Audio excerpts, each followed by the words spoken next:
കോടതി ഉത്തരവ് ലഭിച്ച ഉടൻ പട്ടാമ്പിയിൽ നിന്ന് കൊല്ലത്തേക്ക് നടത്തിയ പ്രയാണം മഞ്ജിമയ്ക്ക് സമ്മാനിച്ചത് ഇരട്ടി മധുരം. ഒരു നാടിന്റെ കരുതലിലാണ് മഞ്ജിമ കലോത്സവ വേദിയിൽ എത്തിയത്. ഹയർ സെക്കൻഡറി വിഭാഗം ഭരതനാട്യത്തിൽ എ ഗ്രേഡ് നേടിയാണ് ഈ കൊച്ചുമിടുക്കി നാട്ടിലെ താരമാകുന്നത്.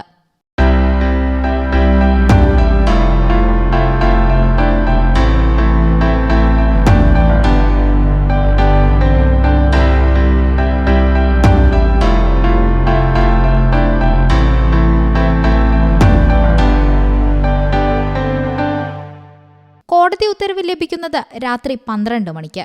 രാവിലെ 10 മണിക്കുള്ളിൽ കൊല്ലത്തെ കലോത്സവ വേദിയിൽ എത്തണം. യാത്ര തുടരേണ്ടത് പട്ടാമ്പിയിൽ നിന്ന്. ഒട്ടും വൈകിയില്ല. നാടിന്റെ കരുതലിൽ, സുമനസുകളുടെ വാത്സല്യത്തിൽ മഞ്ജിമയെയും കൊണ്ട് കൊല്ലത്തേക്ക്. പ്രയത്നം വെറുതെയായില്ല. വിധി വന്നപ്പോൾ ഭരതനാട്യ മത്സരത്തിൽ എ ഗ്രേഡ് തിളക്കത്തിൽ മഞ്ജിമ. ജില്ലാ കലോത്സവത്തിൽ 2ാം സ്ഥാനത്തേക്ക് തള്ളപ്പെട്ട മഞ്ജിമയ്ക്ക് വേണ്ടി അവൾ പഠിക്കുന്ന Perumudiyoor government oriental higher secondary school അധികൃതർ കോടതിയെ സമീപിച്ചു. വിധി പകർപ്പ് കിട്ടിയ ഉടനെ സുമനസുകളായ ഹുസൈൻ തട്ടത്താഴത്ത്, കവി പി രാമൻ, അധ്യാപകൻ കുത്തുബ്ദീൻ, നൃത്തവിദ്യാലയത്തിലെ അധ്യാപകരായ ജിതേഷും ഷൈനിയും ചേർന്ന് മഞ്ജിമയുമായി ഹുസൈൻ തട്ടത്താഴത്തിന്റെ വാഹനത്തിൽ അതിവേഗം പാഞ്ഞു. കൊല്ലത്ത് നടക്കുന്ന സംസ്ഥാന കലോത്സവത്തിൽ മിന്നും താരമായിരിക്കുകയാണ് മഞ്ജിമ. പട്ടാമ്പി കലാർപ്പണയിലെ ഒരു നൃത്ത വിദ്യാർത്ഥിനിയാണ് മഞ്ജിമ. മഞ്ജിമയ്ക്ക് നമ്മൾ സാധാരണ നൃത്തരംഗത്ത് കാണുന്ന കുട്ടികളുടെ പണക്കൊഴുപ്പും സ്വാധീനമൊന്നും ഇല്ലാത്ത, എന്നാൽ ടാലന്റിന്റെ കാര്യത്തിൽ ഒരുപാട് കഴിവുള്ള കുട്ടിയാണ്. പക്ഷേ ആ കഴിവിനെ അംഗീകരിച്ചുകൊണ്ട് വേദികളിൽ അവസരമില്ലാത്ത ഒരു കാഴ്ചപ്പാടാണ് ഇപ്പോൾ കണ്ടുകൊണ്ടിരിക്കുന്നത്. ഏകദേശം 12-13 വർഷമായി ഹയർ സെക്കൻഡറി +2 വിദ്യാർത്ഥിനിയായ മഞ്ജിമ വേദികളിൽ ഭരതനാട്യവും കുച്ചിപ്പുടിയും അതുപോലെ മോഹിനിയാട്ടമെല്ലാം അവതരിപ്പിക്കുന്നു. ഈ കഴിഞ്ഞ പട്ടാമ്പി സബ് ജില്ലയിൽ ഈ 3 ഫസ്റ്റ് എ ഗ്രേഡ് കിട്ടിയ കുട്ടി ജില്ലയിൽ വീണ്ടും തഴയപ്പെടുകയാണ്. ചില വിഷയങ്ങളിൽ 2ാം സ്ഥാനത്തെത്തി. എങ്കിലും ഹയർ അപ്പീലിന് കൊടുത്തപ്പോൾ ഡിഡിയുടെ ഭാഗത്തു നിന്ന് നിരസിക്കപ്പെട്ടു. എന്നിട്ടാണ് ഭരതനാട്യത്തിൽ കോർട്ട് ഓർഡറുമായി ഞങ്ങൾ ഓടിപ്പിടിച്ച് കൊല്ലത്തെത്തുന്നത്.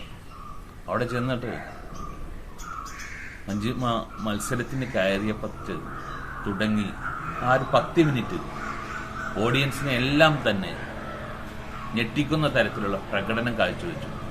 മാധ്യമപ്രവർത്തകരും അവിടെ കൂടിയ നൃത്തത്തെ അറിയുന്നവരുമെല്ലാം തന്നെ പ്രശംസകൾ കൊണ്ട് മൂടിയ ഒരവസ്ഥ ഞങ്ങൾക്ക് അവിടെ അനുഭവപ്പെടുന്നുണ്ട്. ഇതിലൂടെ നമുക്ക് പറയാനുള്ള ഇത്തിരി വേണം. മഞ്ജിമ അവിടെ തെളിയിച്ചു. അതാണ് പണക്കൊഴുപ്പല്ല, കഴിവാണ് ഇവിടെ തീരുമാനിക്കപ്പെടേണ്ടത്.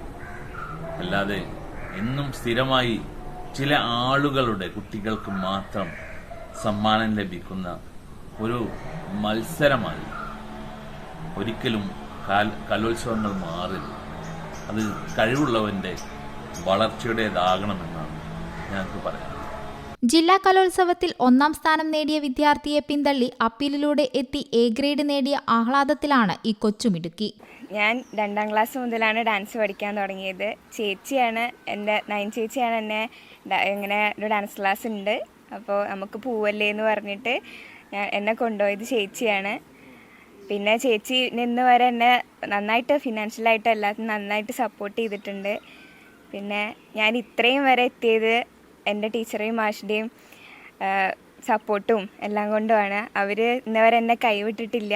എപ്പോഴും എൻ്റെ ബാക്ക് ബോണായിട്ട് കൂടെ ഉണ്ടായിട്ടുണ്ട് എൻ്റെ ടീച്ചറും മാഷും. പിന്നെ ഓറിയൻ്റൽ ഹയർ സെക്കൻഡറി സ്കൂളിൽ ചെന്നതിന് ശേഷം എനിക്ക് ടീച്ചേഴ്സിൽ നിന്ന് ഒരുപാട് സപ്പോർട്ട് കിട്ടി. എന്നെ പഠിപ്പിക്കുന്ന ടീച്ചർമാരെല്ലാ സ്റ്റാഫ് റൂം എല്ലായിടത്തു നിന്നും എനിക്ക് നല്ല സപ്പോർട്ട് ഉണ്ടായി. അവരോടൊക്കെ ഒരുപാട് നന്ദി പറയാനുണ്ട്. പിന്നെ ഈ സ്റ്റേറ്റ് കലോത്സവം എന്നുള്ളത് 2ാം ക്ലാസ് മുതലുള്ള സ്വപ്നമാണ്. 2ാം ക്ലാസ് മുതൽ മത്സരിക്കാൻ തുടങ്ങിയത്. അപ്പോൾ അന്ന് മുതലുള്ള സ്വപ്നമാണ് സ്റ്റേറ്റിൽ പോയി കളിക്കണം. അപ്പോൾ അത് പിന്നെ +2 ആണ്. അപ്പോൾ സ്കൂൾ ലൈഫിലെ അവസാനത്തെ വർഷമാണ്. അപ്പോൾ അവിടെ കളിക്കാൻ പറ്റി, സ്റ്റേറ്റിൽ ഇങ്ങനെ കളിക്കാൻ പറ്റിയതിൽ ഒരുപാട് സന്തോഷമുണ്ട്. എനിക്ക് അപ്പീൽ വഴിയുടെ ജില്ലയിൽ സെക്കൻഡായി പോയി ഭരതനാട്യം. 3 ഇനങ്ങളിൽ അവതരിപ്പിച്ചിട്ടുണ്ടായിരുന്നു. ഭരതനാട്യം, മോഹിനിയാട്ടം, കുച്ചിപ്പുടിയും അവതരിപ്പിച്ചു. അതിൽ മോഹിനിയാട്ടം 4ാം സ്ഥാനം, കുച്ചിപ്പുടി 5ാം സ്ഥാനമായി പോയി. ഭരതനാട്യം സെക്കൻഡ് ഉണ്ട്. ഭരതനാട്യമാണ് എൻ്റെ സ്ട്രോങ് പോയിൻ്റ്. ഭരതനാട്യം സെക്കൻഡ് ഉണ്ടായി. അതിൽ അപ്പീൽ കൊടുത്തു. അപ്പീൽ DD തള്ളി. അതിൽ ഞാൻ കുറേ പറഞ്ഞു, ഞാനിങ്ങനെ ഒരു സാമ്പത്തികമായിട്ട് ബുദ്ധിമുട്ടുള്ള ഒരു വരുന്ന കുട്ടിയാണ്, അപ്പോൾ എനിക്ക് അപ്പീൽ അനുവദിച്ച് തരണം.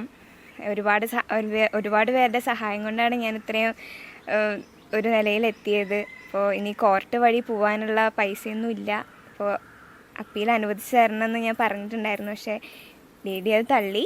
പിന്നെ ഞങ്ങൾ കോർട്ട് വഴിയാണ് വന്നത്. സുജിത്ത് വക്കീലാണ് എനിക്കിങ്ങനെ കളിക്കാനുള്ളൊരവസരം ഒരുക്കി തന്നത്. സുജിത്ത് വക്കീലിന് ഒരുപാട് നന്ദി.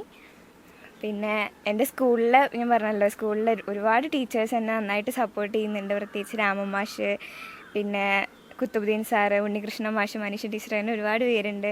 അവരോടെല്ലാവരോടും നന്ദി. അവരെല്ലാവരും എൻ്റെ ടീച്ചർക്കും മാഷ്ക്കും വലിയൊരു സഹായമായിരുന്നു.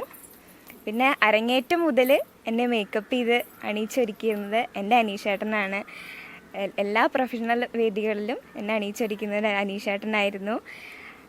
അനീഷേട്ടന് വലിയൊരു നന്ദി. പിന്നെ ഈ ജില്ലാ കലോത്സവത്തിൽ എൻ്റെ ഈ ഒരു സാഹചര്യമൊക്കെ അറിഞ്ഞിട്ട് എൻ്റെ പൈസ ടീച്ചറുടെ അടുത്തും മാഷിൻ്റെ അടുത്തും വാങ്ങിയിട്ടില്ല. മേക്കപ്പിനുള്ള പൈസ ടീച്ചറുടെ അടുത്തും മാഷിൻ്റെ അടുത്തും വാങ്ങിയിട്ടില്ല. പിന്നെ ബാക്കിയുള്ള ഒരുപാട് ചിലവുകൾ എൻ്റെ സ്കൂളിലെ ടീച്ചേഴ്സാണ് എടുത്തത്. പിന്നെ എൻ്റെ ടീച്ചറും മാഷും. പിന്നെ എന്നെ ഒരു മോളെപ്പോലെ കണ്ടിട്ട് എന്നെ സപ്പോർട്ട് ചെയ്യുന്ന ഹുസൈനിക്ക പറഞ്ഞൊരു മനുഷ്യനുണ്ട്. അദ്ദേഹത്തോട് വലിയൊരു നന്ദി പറയാനുണ്ട്. കാരണം എന്തിനും നല്ല കട്ട സപ്പോർട്ടായിട്ട് കൂടെ നിന്നു. ഹുസൈനിക്കാൻ്റെ വണ്ടിയിലാണ് ഞങ്ങൾ കൊല്ലം വരെ പോയത്. പിന്നെ അവിടെ രാമൻ മാഷും കുത്തുബുദ്ദീൻ സാറും എൻ്റെ ടീച്ചറും മാഷും പിന്നെ ഹുസൈനിക്കയും കൂടിയിട്ടാണ് ഞങ്ങൾ കൊല്ലത്തേക്ക് പോയത്. ഭയങ്കര രസമായിട്ട് പോയി. എല്ലാത്തിനും ഓടി നടന്നത് അവരൊക്കെയാണ്. അവരോടൊക്കെ വലിയൊരു നന്ദി. പിന്നെ എൻ്റെ ക്ലാസ്സിനെ പറ്റി പറയാനുള്ളത്, ക്ലാസ്സിൽ ഒരുപാട് പേര് എന്നെ നന്നായിട്ട് സപ്പോർട്ട് ചെയ്യുന്നുണ്ട്. എൻ്റെ ക്ലാസ് എല്ലാവരും എന്നെ സ്വന്തമായിട്ട് കണ്ടിട്ട് നല്ല സപ്പോർട്ട് ചെയ്യുന്നുണ്ട്. ഫിനാൻഷ്യലായിട്ടും എല്ലാ തരത്തിലും എന്നെ നന്നായിട്ട് സപ്പോർട്ട് ചെയ്യുന്നുണ്ട്. അവരോടൊക്കെ വലിയ നന്ദി. പിന്നെ ഞാൻ ഇങ്ങനെ ഒരു ഇതിലെത്താൻ കാരണം ഒരു ചേച്ചിയാണ്, വൃന്ദ എന്ന് പറയുന്നൊരു ചേച്ചിയാണ്. ചേച്ചിയോടുള്ള ഒരു മത്സരം കൂടി കൊണ്ടാണ് ഞാൻ ചേച്ചി നന്നായിട്ട് നല്ല ഇൻ്റർനാഷണൽ വേദികളിലൊക്കെ കളിച്ചിട്ടുണ്ട്. ചേച്ചി ഇങ്ങനെ നല്ലൊരു പ്രൊഫഷണലാക്കണം, ഡാൻസ് പ്രൊഫഷണലാക്കണം എന്ന് കരുതിയിട്ടാണ്.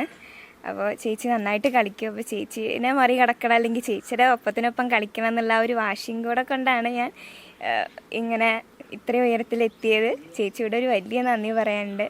പിന്നെ അതേപോലെ നയന ചേച്ചി, വൃന്ദ ചേച്ചി, അമൃത, പിന്നെ ശ്വേത, അവരൊക്കെ നന്നായിട്ട് സപ്പോർട്ട് ചെയ്യുന്നുണ്ട്. അവരോടൊക്കെ വലിയ നന്ദി പറയാനുണ്ട്. പിന്നെ എൻ്റെ ഈ കലോത്സവത്തിൽ മാത്രം ഒതുങ്ങി നിൽക്കാതെ വലിയ ഇന്ത്യ മുഴുവൻ, ലോകം മുഴുവൻ അറിയപ്പെടുന്ന ഒരു നർത്തകി ആവണം എന്ന് തന്നെയാണ് എൻ്റെ ആഗ്രഹം. വേറെ അങ്ങനെ മേഖലയിലേക്കൊന്നും ചിന്തിച്ചിട്ടില്ല. ഡാൻസിൻ്റെ മേഖല മാത്രമാണ് ഞാൻ തിരഞ്ഞെടുത്തിട്ടുള്ളത്. അപ്പോൾ ജാനകി രംഗരാജൻ അവരെയൊക്കെ പോലെ വലിയൊരു നർത്തകി ആവണം തന്നെയാണ് ആഗ്രഹം. ജീവിത സാഹചര്യങ്ങൾ മൂലം നൃത്തം ഒരു ബാലികേറാമലയായ മഞ്ജിമയുടെ കുടുംബത്തിന് കലോത്സവ ചെലവിന്റെ ഭാരം ഒട്ടും അറിയിക്കാതെയാണ് ഈ സുമനസ്സുകൾ കൂടെ നിൽക്കുന്നത്. വേദികളിലെ മികച്ച പ്രകടനം കൊണ്ട് മഞ്ജിമ ചെറുപ്രായത്തിൽ തന്നെ ശ്രദ്ധേയയായി. പഠിക്കുന്ന Pattambi government oriental higher secondary സ്കൂളിലും ചുറ്റുവട്ടത്തും മഞ്ജിമ പ്രശസ്തയായി. ഛത്തീസ്ഗഡ് സർവകലാശാലയിൽ നിന്ന് നൃത്തത്തിൽ ഡിപ്ലോമയും കരസ്ഥമാക്കിയിട്ടുണ്ട് ഈ കൊച്ചുമിടുക്കി.